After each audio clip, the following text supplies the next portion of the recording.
Okay, we're back in the garage. Everything has been dried down in the basement. It took a couple hours. They tell you on the side of the bottle anywhere from like 2 to 4 hours depending on drying conditions. Cold, humidity, those things are gonna like really extend the drying period. However, if you get really lucky and it's very nice and warm and it's very dry, you can get this stuff dried. Like there have been times where I'm like putting the last coat of something on one piece, and the first piece I started with is already dry. So I really love the summer. This place turns into like a giant kiln, and it's fantastic for drying conditions.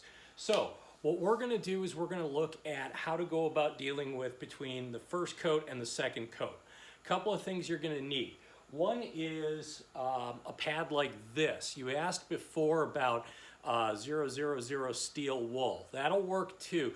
These are actually fabricated. You can get them from Woodcraft or wherever you can buy Woodcraft online. These scuff pads are about $1.75 a piece, give or take. They last pretty long, comparatively speaking. You know, you can do a couple of projects with them. And the nice thing is unlike steel wool, they don't flake. So you're not gonna have to worry about picking pieces of steel wool out of off of your thing if you end up missing any. These things don't flake at all. They're really great. Plus they're bigger and you don't have to worry about driving steel wool into your hands. I'll be doing this without gloves on, which is something I would not do with steel wool.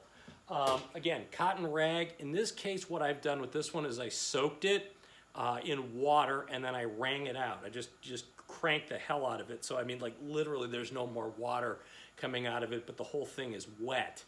And then you need a drying cloth. So what we're gonna do is we're gonna start with one of the legs so that you can see. It looks really nice overall. There's a nice shine to it.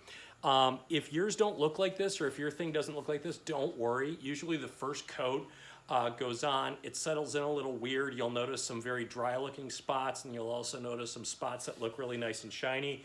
Because walnut isn't porous, it tends to beat up on the outside.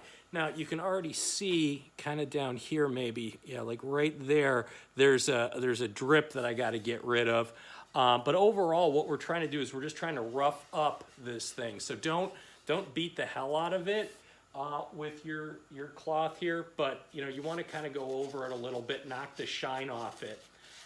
So you know, you're kind of just same thing you were doing when you were sanding, but just a little bit lighter. You're really just trying to knock the shine off it. And then you're looking for bumps, basically. You're looking for any place where there's a drip or a drop, and then just kind of use your thumb or a finger to kind of, you know, flatten that out. The idea is that between the first and second coat and the second and third coat, you want to knock off all the little driplets. And you don't want to miss any along the way, because if you do, then they start to compound, you know, second coat to third coat and third coat to finish. So, you know, I'm just kind of cranking on through on this one a little bit. Anytime I see some shine, I'm just trying to knock it down so you can see it's kind of more of a powdery look. That's why you grab one of these guys, take your wet one, and you just kind of wipe it off. What you're doing is just getting rid of the dust so that it doesn't settle into the next set of gloss. So you're just kind of wiping it down, just kind of cleaning it up a little bit, getting that dust off there, getting the dust out of the grooves. And then you take your dry cloth here and you just go over it one time to make sure that you're knocking down all that dust. So that's one leg, and that's how that one's gonna look. I'm gonna go through and do the rest of the legs. I'm gonna do the tabletop and then the other pieces, and then I'll show you the second coat and how that goes on, how it looks a little bit different.